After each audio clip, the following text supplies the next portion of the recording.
अगर आप कोई कलाम पढ़ते हो दोस्तों, तो आपको ये माइक्रोफोन थोड़ा सा दूर रखना चाहिए अपने से। इसका फासला थोड़ा सा, जो कंडेंसर माइक्रोफोन था इससे थोड़ा सा करीब आप रखोगे।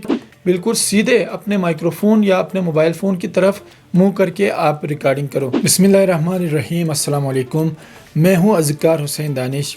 दोस्तों, जैसे हर कामयाब मर्द के पीछे एक औरत का हाथ होता है, उसी तरीके से ही हर कामयाब वीडियो के पीछे ऑडियो का हाथ होता है।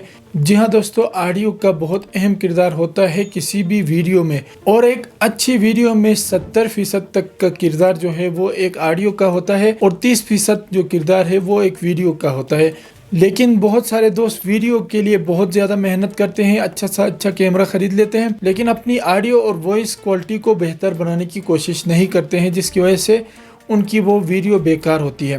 दोस्तों, आज की इस वीडियो में हम ये सीखेंगे कि कैसे हम अपने वोकल्स रिकॉर्ड कर सकते हैं या अपने वॉइस ओवर रिकॉर्ड कर सकते हैं अपने यूट्यूब चैनल के लिए। सबसे पहले दोस्तों, हम अपने स्टूडियो में रिकॉर्डिंग से पहले किसी भी कलाम को जब हम रिकॉर्ड करते हैं तो उससे पहले चंद चीज़ों का ध्यान रखते हैं, और अगर आप भी उन्हीं चीज़ों का ध्यान रखोगे अपने वोकल को रिकॉर्ड करने के लिए या अपने वॉइस ओवर को रिकॉर्ड करने के लिए, तो आपकी भी वीडियो में वॉइस क्वालिटी बेहतरीन होगी। हम दोस्तों आज की इस वीडियो में ये देखेंगे कि अगर हम अपने वोकल्स मोबाइल से रिकॉर्ड करते हैं तो हमें किन चीज़ों का ध्यान रखना चाहिए, और माइक्रोफोन में रिकॉर्ड करते हैं तो हमें किन चीज़ों का ध्यान रखना चाहिए। इससे पहले दोस्तों, इस तरह की वीडियोस तो आपको यूट्यूब पर बेशुमार मिलेंगी, जिनमें यह बताया जाता है कि माइक्रोफोन पे हम कैसे रिकॉर्ड करें, मोबाइल पे कैसे रिकॉर्ड करें, लेकिन आपको यह नहीं बताया जाता है कि आपको रिकॉर्डिंग से पहले क्या करना चाहिए। ये आपके लिए बहुत ज़रूरी होता है कि रिकॉर्डिंग से पहले किन चीज़ों का आपने ध्यान रखना है। तो आज की इस वीडियो में हम ये भी बताएंगे कि रिकॉर्डिंग से पहले आपको किन चीज़ों का ध्यान रखना चाहिए। सबसे पहले दोस्तों, हम जब कोई भी कलाम रिकॉर्ड करते हैं अपने स्टूडियो में, तो हम अपने कस्टमर को कहते हैं कि जब आप स्टूडियो आओ तो आप अच्छे मूड में आओ, यानी आपका मूड अच्छा होना चाहिए रिकॉर्डिंग से पहले, चाहे आप वोकल रिकॉर्ड करते हो या वॉइस ओवर रिकॉर्ड करते हो। क्योंकि दोस्तों, अगर आप किसी से लड़ाई कर रहे हो और उसके फौरन बाद ही आप वोकल रिकॉर्ड करोगे या वॉइस रिकॉर्ड करोगे, तो उसका असर आपके वोकल में भी आएगा। और इसी तरह आप दुखी हो, मिसाल के तौर पर आपकी कोई चीज़ खो गई हो, तो आप इस तरीके से ही अगर आप वोकल रिकॉर्ड करोगे या वॉइस रिकॉर्ड करोगे तो इस दुख का असर आपके वोकल और आपकी वॉइस में भी होगा। तो सबसे पहली चीज़ जिसका आपने ध्यान रखना है, आपका मूड अच्छा होना चाहिए। जो हमारे पास रिकॉर्डिंग के लिए आते हैं उनको ये बताते हैं कि आप नींद पूरी करके आ जाओ, क्योंकि अगर आपकी नींद पूरी नहीं होगी इसका असर भी आपके वोकल में रहेगा और आपके वोकल ख़राब हो जाएंगे। तो आपको नींद पूरी करके आपको रिकॉर्डिंग करनी चाहिए। इसके बाद दोस्तों, आपको खाना खाने के फ़ौरन बाद रिकॉर्डिंग नहीं करनी चाहिए, क्योंकि जो आप खाना खाते हो, खुसूसन जो ऑयली चीज़ें खाते हो, तो उनका असर आपके मुंह में और गले में रहता है और आपकी ऑडियो अच्छी नहीं होती है। आपको बिल्कुल भूखे भी आपको रिकॉर्डिंग नहीं करनी चाहिए, और भरे हुए पेट के साथ भी आपको रिकॉर्डिंग नहीं करनी चाहिए। रिकॉर्डिंग से तकरीबन आधा से 1 घंटे पहले आपको हल्की सी चीज़ें खानी चाहिए, बहुत ज़्यादा खाना आपको नहीं खाना चाहिए रिकॉर्डिंग से पहले। इसका भी असर रहता है आपके वोकल पर और आपकी आवाज़ चेंज हो जाती है। इसके बाद दोस्तों, अगर आप सर्दियों में रिकॉर्डिंग कर रहे हो और आपके इलाके में बहुत ठंड होती है, आपको थोड़ा सा पानी, गर्म पानी आपको पी लेना चाहिए। इससे आपकी रिकॉर्डिंग बहुत अच्छी हो जाएगी। अगर दोस्तों आप कर सकते हो तो आपको गर्म पानी के अंदर थोड़ी सी शहद, 1 से 2 चम्मच शहद, ओरिजिनल जो शहद होती है वो आपको गर्म पानी में मिलाकर पीना चाहिए। इससे दोस्तों आपका गला गर्म रहता है और आपकी रिकॉर्डिंग अच्छी होती है। और ज़्यादातर क्योंकि हमारा स्टूडियो गिलगित में है, ये ठंड इलाका है और सर्दियों में भी यहाँ पर बहुत ठंड होती है, हम अपने दोस्तों को ये मशवरा देते हैं कि आपको रिकॉर्डिंग से पहले ये काम ज़रूर करना चाहिए। अगर आप शहद नहीं ले सकते हो दोस्तों, ओरिजिनल शहद आपको नहीं मिलती है, तो आप ग्रीन टी का भी इस्तेमाल कर सकते हो रिकॉर्डिंग से पहले। इसके बाद दोस्तों, आपकी बिल्कुल तैयारी होनी चाहिए रिकॉर्डिंग के लिए। आपका मूड अच्छा होना चाहिए। अगर आपका दिल नहीं करता है इस वक्त रिकॉर्डिंग का, तो फिर आप 1-2 घंटे बाद आप रिकॉर्ड करो। उसी टाइम पे जब आपका दिल नहीं करता है आप रिकॉर्डिंग करोगे तो फिर आपके वोकल और आपकी वॉइस अच्छी नहीं आएगी।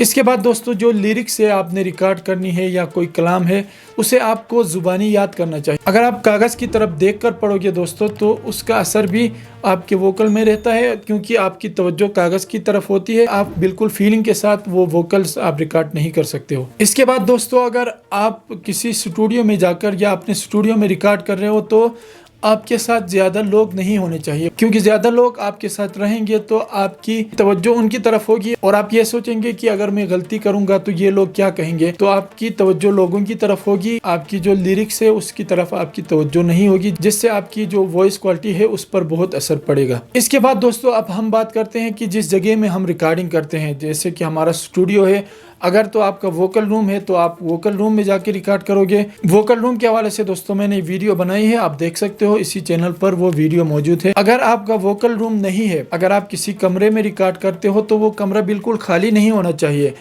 आप उस कमरे की दीवारों पर कुछ पर्दे आप लटका सकते हो और उस कमरे में कुछ चीज़ें रख सकते हो, जिससे क्या होगा दोस्तों, उस कमरे में इको पैदा नहीं होगी। अगर खाली कमरे में आप रिकॉर्डिंग करोगे, जिस माइक्रोफोन पर या मोबाइल फोन पर आप रिकॉर्ड करते हो उसमें इको के साथ आपकी वॉइस रिकॉर्ड होगी और आपकी अच्छी ऑडियो इस तरह रिकॉर्ड नहीं होगी। दोस्तों अगर आप माइक्रोफोन में अपने वोकल्स या अपने वॉइस ओवर रिकॉर्ड करते हो तो माइक्रोफोन जो है वो कई तरह के होते हैं। स्टूडियो में ज़्यादातर हम ये वाला इस्तेमाल करते हैं जिन्हें हम कंडेंसर माइक्रोफोन कहते हैं, और कुछ माइक्रोफोन इस तरह के होते हैं। तो मैं आपको बताऊंगा कि इनमें आपको कैसे रिकॉर्ड करना चाहिए। अगर आप कोई कलाम पढ़ते हो दोस्तों तो आपको ये माइक्रोफोन थोड़ा सा दूर रखना चाहिए अपने से। और दोस्तों अगर आप कोई कलाम पढ़ते हो तो आपको पॉप फिल्टर का इस्तेमाल ज़रूर करना चाहिए।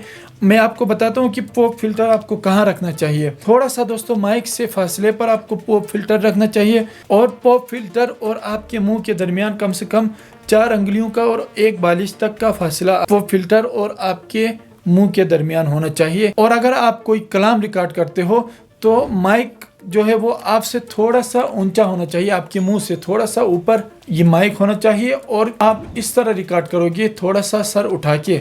अगर आप सर झुका के रिकॉर्ड करोगे तो फिर आपकी आवाज़ दब जाएगी, खुसूसन जब आप ऊंचे स्केल में रिकॉर्ड करते हो तो आपको थोड़ा सा सर उठा के और अपने माइक्रोफोन को अपने मुंह से थोड़ा सा ऊपर इस तरह रखना चाहिए। और दोस्तों अगर आप डायनेमिक माइक्रोफोन में रिकॉर्ड करते हो फिर तो दोस्तों आपका जो माइक्रोफोन है वो तो आपके मुंह से थोड़ा सा नीचे रहेगा, इस तरह आप इसमें रिकॉर्ड नहीं कर सकते हो। इसका फासला थोड़ा सा जो कंडेंसर माइक्रोफोन था इससे थोड़ा सा करीब आप रखोगे, क्योंकि डायनामिक माइक्रोफोन है इनकी रेंज थोड़ी सी कम होती है। कंडेंसर जो माइक्रोफोन है उनकी निस्बत थोड़ा सा ये आपके मुंह के करीब रहेगा अगर आप इसमें वोकल और वॉइस रिकॉर्ड करते हो। और बेहतर यही होगा कि इसके साथ भी आप पॉप फिल्टर लगा दें। अगर आपके पास पॉप फिल्टर नहीं है तो दोस्तों आप इस तरह का फोम, अगर आपके पास फोम भी नहीं है तो आप कोई भी कपड़ा इसके ऊपर रख सकते हो। इस तरह आपकी जो फा और बा इस तरह की जो वोकल्स होती हैं उनसे आपकी जो वोकल है वो मुतासिर नहीं होगी। और बेहतर ये होगा दोस्तों कि आप कंडेंसर माइक्रोफोन के साथ भी इस तरह का फोम आप ज़रूर लगाओ, खुसूसन जब आपका माइक्रोफोन BM800 या BM800 अल्ट्रा इनमें से कोई माइक्रोफोन है तो ये वाला फोम आप ज़रूर रखो अपने वोकल रिकॉर्ड करने के लिए, क्योंकि दोस्तों ये जो माइक है BM800 ये आपके इर्द गिर्द की जो नॉइस होती है उससे ज़्यादा कैच कर लेते हैं। और दोस्तों इस माइक्रोफोन को आप अगर अपने DSLR के साथ लगाकर रिकॉर्ड करते हो और माइक्रोफोन आपके बिल्कुल सामने है तो फिर आपको माइक्रोफोन थोड़ा सा डाउन रखना चाहिए, क्योंकि आपका जो मुंह है वो आपके माइक्रोफोन में नहीं छुपना चाहिए।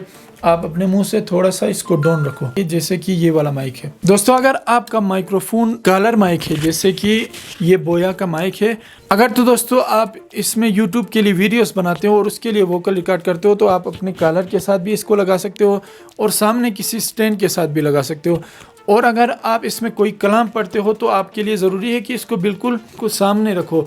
आप इसको कॉलर के साथ रिकॉर्ड नहीं करो, क्योंकि इसमें कॉलर पे लगाओगे तो थोड़ी सी बेस होगी आपकी वोकल में। तो आप कोई कलाम पढ़ते हो या वॉइस ओवर करते हो तो ज़रूरी है कि आप इस तरह अपने माइक को सामने रखो। और दोस्तों आप बात करते हैं कि अगर आप अपने मोबाइल फ़ोन में रिकॉर्ड करते हो तो जैसे मैंने डायनामिक माइक का बता दिया उसी तरह आपका जो माइक्रोफोन होगा, मोबाइल का जो माइक्रोफोन आपके मुंह के बिल्कुल सामने होगा। अगर आप कर सकते हो तो एक ट्राइपॉड या एक स्टैंड में अपने माइक्रोफोन को लगाओ, अपने मोबाइल फ़ोन को, और उसमें रिकॉर्डिंग करो। और रिकॉर्डिंग के दौरान ज़्यादा अपने मुंह को दाएं या बाएं की तरफ ज़्यादा मत फेरो और बिल्कुल सीधे अपने माइक्रोफोन या अपने मोबाइल फ़ोन की तरफ मुंह करके आप रिकॉर्डिंग करो। किसी भी माइक्रोफोन या मोबाइल फ़ोन, कंडेंसर माइक या डायनेमिक माइक, किसी में भी आप रिकॉर्ड करते हो, अगर तो आप वॉइस रिकॉर्ड करते हो, अपने YouTube चैनल के लिए वॉइस ओवर रिकॉर्ड करते हो, तो आपको अपनी जो रोज़मर्रा जो गुफ्तगू आप करते हो उससे थोड़ा सा ऊंचा आपको बोलना चाहिए, जिससे आपके वोकल अच्छी रिकॉर्ड होंगे। और अगर आप इमोशनल वॉइसेस रिकॉर्ड करते हो तो वो आपको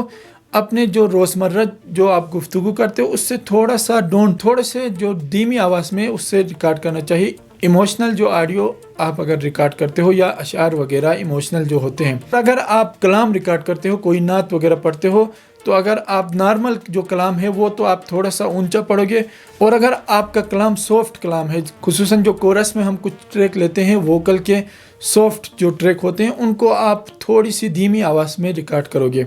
दोस्तों इंशाल्लाह आने वाली वीडियोस में मैं आपको अपने वोकल्स एडिट कैसे करें, हमने रिकॉर्ड तो कर लिया, अब एडिट कैसे करें, मोबाइल फ़ोन के वोकल्स कैसे एडिट करें और माइक्रोफोन के वोकल्स कैसे एडिट करें, ये इंशाल्लाह आने वाली वीडियोस में मैं आपको बताऊंगा। तो वीडियो पसंद आई है तो लाइक ज़रूर करना और चैनल को भी सब्सक्राइब ज़रूर करना।